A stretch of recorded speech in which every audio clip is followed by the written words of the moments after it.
TMS ನ್ಯೂಸ್ಗೆ ಸ್ವಾಗತ. ನಾನು ನಜೀರ್ ಚೋರ್ಗಸ್ತಿ. ಇಂಪ್ಲಿಮೆಂಟ್ ಅನ್ನು ವಿರೋಧಿಸಿ ಇವತ್ತು ವಿಜಯಪುರ ನಗರದಲ್ಲಿ ಮುಸ್ಲಿಂ ಪರ್ಸನಲ್ ಲಾ ಬೋರ್ಡ್ ವತಿಯಿಂದ ಹಮ್ಮಿಕೊಂಡಂತಹ ಈ ಬೃಹತ್ ಪ್ರತಿಭಟನಾ ರ್ಯಾಲಿಯಲ್ಲಿ ಪಾಲ್ಗೊಂಡಂತಹ ವೇದಿಕೆ ಮೇಲೆ ಆಶ್ರಂತ ಎಲ್ಲ ಧರ್ಮಗುರುಗಳೇ ಮತ್ತು ರಾಜಕೀಯ ಧುರೀಣರೇ, ಇಲ್ಲಿ ಸೇರಿದಂಥ ಎಲ್ಲ ಹಿರಿಯರೇ, ಯುವಕ ಮಿತ್ರರೇ, ತಾಯಂದಿರೇ, ಮಾಧ್ಯಮದ ಬಂಧುಗಳೇ, ಈಗಾಗಲೇ ವಕ್ಫ್ ಆಕ್ಟ್ 2025 ವಿಷಯದ ಬಗ್ಗೆ ಸಾಕಷ್ಟು ಸವಿಸ್ತಾರವಾಗಿ ನಮ್ಮ ಎಲ್ಲ ಭಾಷಣಕಾರರು ತಮ್ಮ ಅನಿಸಿಕೆಗಳಲ್ಲಿ ಹೇಳಿದ್ದಾರೆ ಬಂಧುಗಳೇ. ಈಗಾಗಲೇ ತಮಗೆ ಹೇಳಿದಾಗೆ ಇದರಲ್ಲಿ ಈಗಾಗಲೇ ಸುಪ್ರೀಂ ಕೋರ್ಟ್ನಲ್ಲಿ ಕೇಂದ್ರ ಸರ್ಕಾರಕ್ಕೆ ಛೀಮಾರಿ ಹಾಕಿದ್ದಾರೆ. ತಮಗೆಲ್ಲರಿಗೂ ಗೊತ್ತಿದ್ದ ಹಾಗೆ ಈ 3 ಅಂಶಗಳನ್ನು ಏನು ವಕ್ಫ್ ಬೈ ಯೂಸರ್ ಮತ್ತು ಟ್ರಿಬ್ಯುನಲ್ ವ್ಯವಸ್ಥೆ ಮತ್ತು ಕಮಿಟಿಗಳಲ್ಲಿ ನಾನ್ ಮುಸ್ಲಿಮ್ನ ನೇಮಕಾತಿ ಇಂಥ ವಿಷಯಗಳನ್ನು ಹಾಕಿದ್ರಿಂದ ಇವತ್ತು ಸುಪ್ರೀಂ ಕೋರ್ಟ್ ಕೇಂದ್ರ ಸರ್ಕಾರಕ್ಕೆ ಛೀಮಾರಿ ಹಾಕಿ ಇವತ್ತು ಅವರಿಗೆ ಸಮರ್ಥವಾದಂಥ ಉತ್ತರ ಇವತ್ತು ಈಗಿನವರೆಗೆ ಅವರಿಗೆ ಕೊಡಲಿಕ್ಕೆ ಸಾಧ್ಯವಾಗಿಲ್ಲ ಬಂಧುಗಳೇ. ಅದಕ್ಕಾಗಿ ಇವತ್ತು ಸಂವಿಧಾನ ಬಾಹಿರವಾಗಿ ಏನಾದರೂ ಇವರು ಬಿಜೆಪಿ ಸರ್ಕಾರದವರು ಏನಾದರೂ ಮಾಡಿದ್ರು ಇವತ್ತು ನ್ಯಾಯಾಲಯದಲ್ಲಿ ಅದು ಪಾಸ್ ಆಗುವುದಿಲ್ಲ ಅಂತ ಈ ಸಂದರ್ಭದಲ್ಲಿ ಇವತ್ತು ಖಂಡಿತವಾಗಿ ಸುಪ್ರೀಂ ಕೋರ್ಟ್ನ ನ್ಯಾಯವಾದಿಗಳು ಇವತ್ತು ಹೇಳಿದ್ದಾರೆ ಬಂಧುಗಳೇ. ಅದಕ್ಕಾಗಿ ಇವರು ಈ ರೀತಿ ಯಾಕೆ ಮಾಡ್ತಾ ಇದ್ದಾರೆ ಅಂದ್ರೆ, ಈಗಾಗಲೇ ತಮಗೆ ಗುರ್ತಿದ್ದ ಹಾಗೆ 370 ಕಲಮ ಕಾಶ್ಮೀರದಲ್ಲಿ ಮಾಡಿದ್ರು ಕೂಡ ಏನೂ ಫರಕ್ ಬಿದ್ದಿಲ್ಲ. ಮತ್ತು 3 ತಲಾಕ್ ಮಾಡಿದ್ರು ಕೂಡ ಏನು ದೇಶದಲ್ಲಿ ಯಾವ ಥರದ್ದು ಏನೂ ಇದು ಆಗಿಲ್ಲ. NRC ಮತ್ತು CAA ಮಾಡಿದಾಗ ಕೂಡ ಏನೂ ಆಗಿಲ್ಲ. ಅದಕ್ಕೆ ಈ ಎಲ್ಲ ವಿಷಯಗಳನ್ನು ಇವರು ಈಗ ಮತ್ತೆ ಒಂದು ಹೊಸ ವಿಷಯ ವಕ್ಫ್ ಬಗ್ಗೆ ಇವತ್ತು ಮಾಡ್ತಾ ಇದ್ದಾರೆ. ಇದರಿಂದ ಕೂಡ ಏನೂ ಆಗುವುದಿಲ್ಲ. ಅದಕ್ಕಾಗಿ ಬಂಧುಗಳೇ, ಇವತ್ತು ಸುಪ್ರೀಂ ಕೋರ್ಟ್ದಲ್ಲಿ ಈಗಾಗಲೇ ನಮ್ಮ ನ್ಯಾಯವಾದಿಗಳು ಹೇಳಿದ ಹಾಗೆ ನಮಗೆ ಸಮರ್ಥವಾದಂಥ ಇವತ್ತು ವಕೀಲರು ಕಪಿಲ್ ಸಿಬಲ್ ಆಗಲಿ, ಸಿಂಘವಿ ಆಗಲಿ, ಇನ್ನಿತರ ಬಹಳಷ್ಟು ಜನ ಇವತ್ತು ಸಮರ್ಥವಾಗಿ ವಾದ ಮಾಡ್ತಾ ಇದ್ದಾರೆ ಬಂಧುಗಳೇ. ಅದಕ್ಕಾಗಿ ನಮಗೂ ಕೂಡ ವಿಶ್ವಾಸ ಇದೆ, ಆ ದಿವಸ 5ನೇ ತಾರೀಕಿಗೆ ನಮಗೆ ನ್ಯಾಯ ಸಿಗುವಂಥ ವಿಶ್ವಾಸ ಇದೆ. ಅದಕ್ಕಾಗಿ ತಾವೆಲ್ಲರೂ ಆ 5ನೇ ತಾರೀಕಿಗೆ ಅಲ್ಲಾಹನಲ್ಲಿ ದುಆನು ಕೂಡ ಮಾಡಬೇಕು. ಈ ನಮ್ಮ ಏನು जमात वाले आए हैं, अध्यक्ष है, चेयरमैन और तमाम हमारे भाइयों और बहनों आए. ये मोदी ये हमारी सरकार के वास्ते नहीं कर रहा उन्हें, हमारे मुसलमानों को हम ना सताना कर रहा उन्हें. पहला NRC करे वो नहीं हुआ उसके हाथ से. अभी हमारे मस्जिद कब्रस्तान हमारे खानका हमारे दरगाह लिखा कर रहे. अब हमारा जगह भी नहीं है कब्रस्तान में साहिब है, हमारा 4-4 एकड़ हर जगह में खरीद लेना है. अब हमारा जगह चारों तरफ कोने में 4 तरफ है. हमारे सोबे हमें कितने देने बैठे हैं, हमें सोबे मिला को 4 से 5 एकड़ हर एक कोने, ये चारों रोड़ा को हमें लेना है. अब हमारे पास कब्रस्तान को जगह नहीं है, हमारे जगह लेने उन्हें पीठ लगे. मोदी क्या तो करने वाला है, हमें कोर्ट दीवार पकड़ाना है, जगह खोलो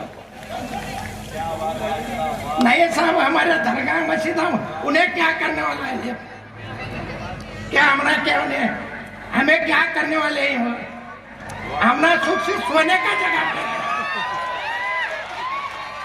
NRC करता है, पाकिस्तान भेजतूं करता है, बाहर भेजतूं करता है. उसे काम नहीं है, उन्हें देश चलाने को आता है. झूठे बातें बोल को उसके हाथ से हमारा क्या भी करने नहीं होता.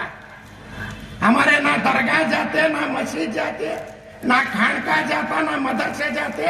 इंशाअल्लाह सब यहाँ रहता है, स्टे भी होता है. 5 तारीख को तमाम लोग सब पे मिला को एक होको में एक धरना देंगे, पूरे देश में देंगे, देश वाले के साथ में देंगे. सब पे मिला के एक होक हमें करे तो सब हमारे 1 फुट जगह नहीं लेता उन्हें मोदी हमेशा उन्हें बेच को खाते हैं. पूरे बंदारे बेचे, रेल बेचे, टेलीफोन बेचे, सब उन्हें बेच खाने के वास्ते रहे. आए उन्हें 60 बरस से कौन नहीं बेचे थे, ये छोटे आंखों बेचूंगे क्या नहीं होता. इंशाल्लाह स्टे होता है, हमारा कानून के ऊपर भरोसा है, सब पे मिला को करेंगे। अस्सलाम वालेकुम। आज वक्फ अमेंडमेंट एक्ट पर जो प्रोटेस्ट हमारे बीजापुर में मुनाकिद किया गया है, जो all India personal law board की जानिब से किया गया है, ये नेशनल लेवल प्रोटेस्ट है। और इस प्रोटेस्ट को सारे देश के मुसलमान बड़ी संजीदगी से हमें प्रोटेस्ट करना है, क्योंकि ये सिर्फ वक्फ अमेंडमेंट एक्ट का प्रोटेस्ट नहीं है, ये हमारे वजूद, हमारे एग्जिस्टेंस का प्रोटेस्ट है। इस देश में अगर हमारा एग्जिस्टेंस अगर कंटिन्यू होना है तो ये काले कानून को यहाँ से रद्द करना है। इस वास्ते already supreme court of India में 70 से जायद पिटिशंस फाइल हुए हैं। उसमें all India Muslim personal law board भी एक पिटिशनर है, जहां पर सुप्रीम कोर्ट के चीफ जस्टिस और उनके कोऑर्डिनेट बेंच वाले first of all central government को, यूनियन गवर्नमेंट को एक सख्त ताकीद, एक सख्त क्वेश्चन पर उनको खड़ा कर दिए है कि वक्फ बाय यूजर आप किस तरह ये तरमीमी बिल में लाए हैं। एक क्वेश्चन वो है। दूसरा क्वेश्चन सुप्रीम कोर्ट का ये है, अगर आप अपने वक्फ अमेंडमेंट एक्ट में किसी गैर मजहब को एंट्रेंस दे रहे हैं तो आप अपने charitable trust, Hindu endowment properties में आप लोग क्या मुसलमानों को भी जगह देंगे? That only the question raised by the Supreme Court, which is very important question to the union government, that they are made a bias law. So All India Personal Law Board का जो एहतजाज है, जो protest है, इस protest में मैं सारे देश के मुसलमानों से यही रिक्वेस्ट करता हूं, जिस तरह फॉर्मर्स के लॉ को देश के संविधान में बना, देश की संसद में बना हुआ कानून को यही यूनियन गवर्नमेंट, यही बीजेपी लेड गवर्नमेंट वापस ले सकती है, तो वक्फ अमेंडमेंट एक्ट को क्यों न लेने के वास्ते इनको ऐतराज है। और इंशाल्लाह 5 तारीख को सुप्रीम कोर्ट में हमारे हक में फैसला होगा, क्योंकि संविधान चलता है, देश चलता है संविधान के ऊपर, संसद के ऊपर नहीं। और संविधान के कॉन्स्टिट्यूशन के आर्टिकल 14, आर्टिकल 15, आर्टिकल 19, आर्टिकल 25 का वायलेशन है। और जब कभी भी देश में संसद किसी गैर जरूरी, किसी गलत कानून को पास करती है, उस वक्त सुप्रीम कोर्ट इंटरवेन करके, जबकि fundamental right, constitutional fundamental right के स्ट्रक्चर को अगर धक्का होता है तो कॉन्स्टिट्यूशन उसको बर्दाश्त नहीं करता और उसको सुप्रीम कोर्ट भी बर्दाश्त नहीं करता। इस तरह से ये कानून को रद्द सुप्रीम कोर्ट खुद करने का एक राय अमल बना चुकी है, वो ऑलरेडी हमारे सीनियर काउंसिलर। और मैं आखिरी में एक ही बात बोलना चाहता हूं, इस देश की हालत ऐसी हो गई है कि जो देश का प्रधान, जो चौकीदार है, वो अपनी जोरू को नहीं संभाल सका, वो अब कब्रिस्तान को संभालने की कोशिश कर रहा है। इस वास्ते मैं इस मंच से कहना चाहता हूं, ये देश का होगा, मुकम्मल तौर पर वक्त दिया जाएगा। आपसे गुजारिश है कि आप सुकून और इत्मीनान से बैठे रहें और आज के इस अजीमुशान एहतजाजी जलसे आम को आखिर तक सुनते रहें। मैं all India Muslim personal law board की जानिब से पूरे मुल्क के मुसलमानों के लिए एहतजाज के हवाले से जो लाए अमल पेश किया गया है, उस लाए अमल से मुतल्लिक मुख्तलिफ मौक़े पर अलग अलग अंदाज से वक्फ अमेंडमेंट एक्ट 2025 की मुखालिफत में एहतजाज किया जा रहा है।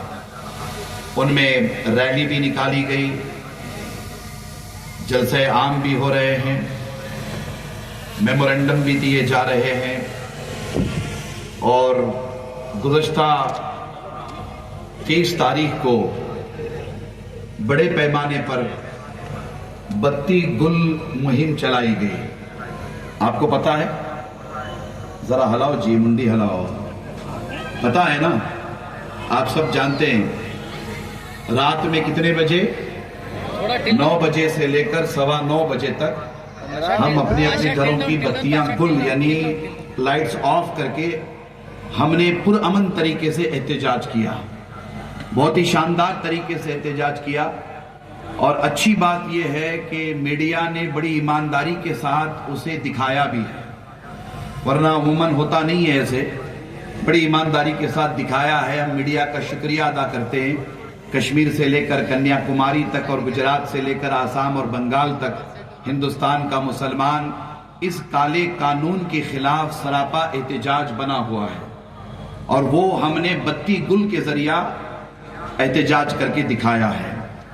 अभी एक मशवरा हुआ, मौलाना यूसुफ कन्नी साहब भी फरमा रहे थे, एक अच्छी बात रहेगी कि हम लोग अपने अपने मोबाइल्स बाहर निकालें, अपने अपने मोबाइल्स बाहर निकाल करके स्टेज पर तशरीफ फरमा तमाम जिम्मेदारों से भी मैं गुजारिश करता हूं कि आप अपने अपने मोबाइल निकालें। एक एहतजाज तो बत्ती गुल करके हमने किया, इंशाअल्लाह 30 को बत्ती गुल हुई है इस एहतजाज के हवाले से। और मौलाना जैसा फरमा रहे थे कि इंशाअल्लाह आने वाले 3 सालों के बाद इस जालिमाना हुकूमत की भी बत्ती गुल हो जाएगी। सब मिलकर बोलिए इंशाअल्लाह, जरा जोर से बोलिए इंशाअल्लाह। इंशाअल्लाह। देखिए अभी मेरे पास भी मोबाइल है और मैं भी अपनी मोबाइल की बैटरी ऑन कर रहा हूं। आप सब खड़े हो जाएं और खड़े होकर के ये बत्ती गुल एहतजाज का हमने जो किया था, आज ये लाइट लगा करके हम ये ऐलान कर रहे हैं कि ये देश किसी की बाप की जागीर नहीं है, ये देश बाबा साहेब अंबेडकर के बनाए हुए संविधान से चलने वाला देश है। हम बाबा साहेब के बनाए हुए संविधान कॉन्स्टिट्यूशन ऑफ इंडिया को सलाम करते हैं और हिंदुस्तान का मुसलमान ऐलान करता है कि बाबा साहेब अंबेडकर के बनाए हुए संविधान के लिए हिंदुस्तान का मुसलमान अपनी जान दे करके इस देश के संविधान को बचाएगा।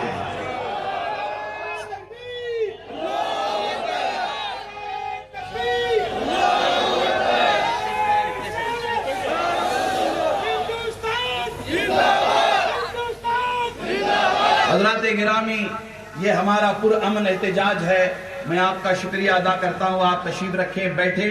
वक्फ अमेंडमेंट 2025 जो कानून है ये सीधे सीधे हमारे देश के संविधान के खिलाफ है। इस कानून के खिलाफ हम आज अपना प्रोटेस्ट दर्ज करा रहे हैं। मैं आप तमाम को बता दूं, इस कानून में सबसे पहली गलती जो है वो संविधान के आर्टिकल 14 और आर्टिकल 26 का उल्लंघन करती है। जो कानून अमेंडमेंट बनाया जाता है जिसमें संविधान का उल्लंघन किया जाता है वो कानून कभी बनता नहीं। तो पहले हम इस कानून के खिलाफ हैं और इस कानून को हम यूं ही काला कानून नहीं कह रहे हैं, जबकि ये इसलिए कह रहे हैं कि ये कानून संविधान विरोध कानून है। तो मैं आपकी जानकारी के लिए बता दूं कि ये कानून खास करके मुसलमानों को डराने के लिए मुसलमानों के ऊपर थोपा गया है। मुसलमानों के मस्जिदों, मुसलमानों के कब्रिस्तानों, मुसलमानों के दरगाहों और आशुरखानों के खिलाफ ये कानून बनाया गया है ताकि इनके जमीनों को हासिल किया जाए, इनको तकलीफ दिया जाए। हर तरह से इस कानून में मुस्लिम विरोध की बू आती है और जब मुसलमान पूरे देश में इस कानून के खिलाफ प्रोटेस्ट कर रहे हैं तो हमारे देश के गृह मंत्री अमित शाह कहते हैं कि संसद में बनाए गए कानून को माइनॉरिटी इसे कबूल ही करना पड़ता है। तो मैं अमित शाह जी से कहूंगा, क्या संसद में बनाया गया कानून क्या आपकी जागीरी है जो मुसलमान कबूल करे? जो कानून संविधान के खिलाफ होगा वो कानून कैसे संसद में बनाया जाता है? अगर आप संसद में बनाते हैं तो पहले ये ध्यान रखिए, ये संसद आपके पिता का नहीं है, ये संसद देश का है और देश की जनता इसकी सुप्रीम होती है और देश की जनता जब चाहे संसद में बनाए कानून को रद्द करने का हिम्मत रखती है और उसे बदलने की ताकत रखती है। तो मैं अमित शाह जी से कहूंगा, अमित शाह जी, ये देश लोकतंत्र देश है। इस देश में आपको रहना है तो लोकतंत्र लोकशाही नहीं चलेगी। और मैं आपसे कहूंगा कि आप अपने आप को राजा समझना बंद करें। ये देश लोकतंत्र से चलता है, आपकी दादागिरी से नहीं। तो मैं यही कहूंगा कि हमारे अभी बहुत से बुजुर्ग हैं, मैं आप औकाफ की अहमियत को मुसलमान समझ सकें। हम इस एहतजाज के जरिए से हुकूमत हिंद को अपना ये पैगाम पेश करते हैं और पहुंचाते हैं कि ये जो तरमीमात की गई हैं, इन तरमीमात को हम यकसर नज़रअंदाज करते हैं और इसे हम रिजेक्ट करते हैं। किसी भी सूरत में कोई मुसलमान इन तरमीमात को मानने के लिए तैयार नहीं है। अल्लाह पाक हमारे इन मामलात में और एहतजाजात में अल्लाह रब्बुल इज़्ज़त हमारी मदद और नुसरत फरमाए और अल्लाह रब्बुल इज़्ज़त इस काले कानून को वापस अल्लाह पाक फरमाए और मुसलमानों के जान माल इज्जत आबरू की शरीयत की अल्लाह पाक हिफाजत फरमाए। आमीन व आखिरु दावाना अल्हम्दुलिल्लाहि रब्बिल ताईद करते हैं, सब मिलकर के बोलिए हम ताईद करते हैं। अल्लाह ताला आपको सलामत रखे, शाद आबाद रखे। माइक पर हजरत मौलाना अबू तालिब रहमानी साहब को ढूंढते हैं तो नाम और पता नहीं, बल्कि आग ऊंचा सर कर कर भारत का तिरंगा देखते हैं। वहां पे तिरंगा लहराता है, बोलो लहराता कि नहीं लहराता? और तिरंगे से हमें पता चलता है कि हमारे भारत के लोगों का खीमा यहाँ पे, हमारे भारत के लोग यहाँ पे हैं। अजीजान मिल्लत, ये बार बार कुछ कानून लाए जा रहे हैं। आप जानते हैं कितने कानून लाए गए? बाबरी मस्जिद का मुकदमा चला। बाबरी मस्जिद के मामले में हमारे बुजुर्गों ने एक वादा कर दिया था, हमने उस वादे को निभाया। हालांकि मेरा दिल नहीं चाहता था, लेकिन वो अपनी जगह पे, मैं अपने बुजुर्गों के फैसले को मानता हूं, चाहे मेरी तबीयत माने या ना माने। इज्तिमाई फैसले को मानना पड़ेगा। आज भी मुझे कई फैसले मंजूर, कई फैसले मुनासिब नहीं लगते हैं, लेकिन फैसलों से पहले इख्तलाफ है, फैसलों के बाद नहीं। हमारे बुजुर्गों ने फरमाया था कि अदालत जो फैसला करेगी हम उसको मानेंगे। ये हमारी बुज़दिली नहीं थी, ये हमारी बुज़दिली नहीं थी, बल्कि भारत के तई अदालत का सम्मान था। हमने माना। आपने फैसला क्या दिया वो दुनिया जानती है, दुनिया जानती है। आने वाले वक्तों में हमारे लॉ के स्टूडेंट्स वो फैसले पढ़ेंगे तो अपने सर के पसीने पोंछेंगे कि ऐसे भी जजेस थे, इस तरह के भी जजेस थे जिनको एमएलसी बनना है, राज्यसभा जाना है, चेयरमैन बनना है, गवर्नर बनना है। बनना कोई बुरी बात नहीं है, बन सकते हैं, मगर जमीर को बेचकर बनना यह बुरी बात है, यह कभी अच्छी बात नहीं हो सकती। जमीर भी कोई चीज है। मान लिया। उसके बाद हमारे देश के माननीय प्रधानमंत्री जी ने फरमाया भारत की मुस्लिम महिला पर बड़ा अत्याचार हो रहा है। मेरा तो जी चाह रहा था कि इसी चक्कर में वलीमा करवा दे। बड़ा अत्याचार हो रहा है ट्रिपल तलाक के नाम पर। डाटा तो ऐसी सी हैरान करने वाली बात कहती है कि आप सोच नहीं सकते। असल में मसला यह था, औरत की आजादी तो इस्लाम ने खुद रखी है। औरत की आजादी के खिलाफ ना इस्लाम है ना मुसलमान। आजादी समझिए, आजादी का एहतराम तब होता है जब उसकी सरहदें रहती है। भारत आजाद है, क्यों? इसका बॉर्डर तय है। सही है ना? अगर बॉर्डर को भी आजाद कर दोगे तो वही होगा जो हुआ। तो बॉर्डर पे हमारी फौज क्यों रहती है? ताकि भारत के नागरिक आजादी की सांस ले सके। जो जितना दायरे में रहता है वो उतना आजाद होता है। जिसके घर के दरवाजे और खिड़कियां ठीक से बंद हो, वहां बेटियां और माएं आजादी महसूस करती हैं। आजादी किसे कहते हैं? आजादी की परिभाषा क्या है? आजादी का मतलब यह है कि अपने लिमिटेशन में रहना, यह आजादी है। आजादी का मतलब यह है कि सड़क पर गाड़ी चले तो अपनी लाइन में चले, ये ना कि जा तो रहे थे अपनी लाइन में, उधर से दाढ़ी वाले मोटरसाइकिल वाले आ गए तो अपनी गाड़ी रोक के नाचने लगे। ये आजादी नहीं है। मस्जिदें देखते ही जो है पता नहीं क्या क्या याद आने लगती है। ये आजादी नहीं है। पिंजड़े में बंद कबूतर को आजादी मिलनी चाहिए। पिंजड़े में बंद कबूतर को आजादी मिलनी चाहिए, लेकिन अगर दरवाजा खोलने वाली बिल्ली हो तो फिर अंदर ही रहना बेहतर है, बाहर नहीं।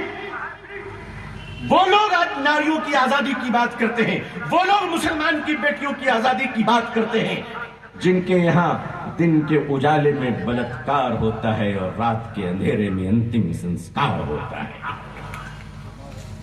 बेटियों की इज्जत, तलाक बिल लाया गया।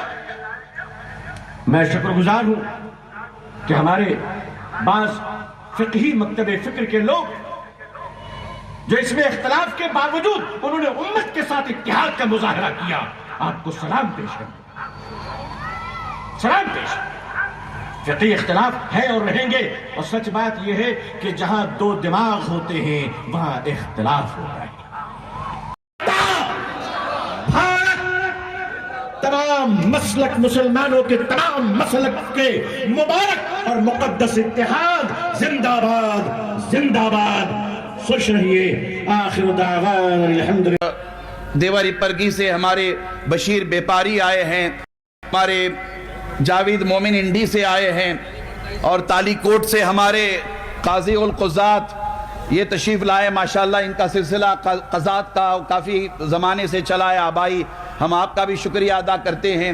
ये उलमाए किराम की पूरी टीम है, और मैं किसका नाम लूँ किसका नाम छोड़ूँ।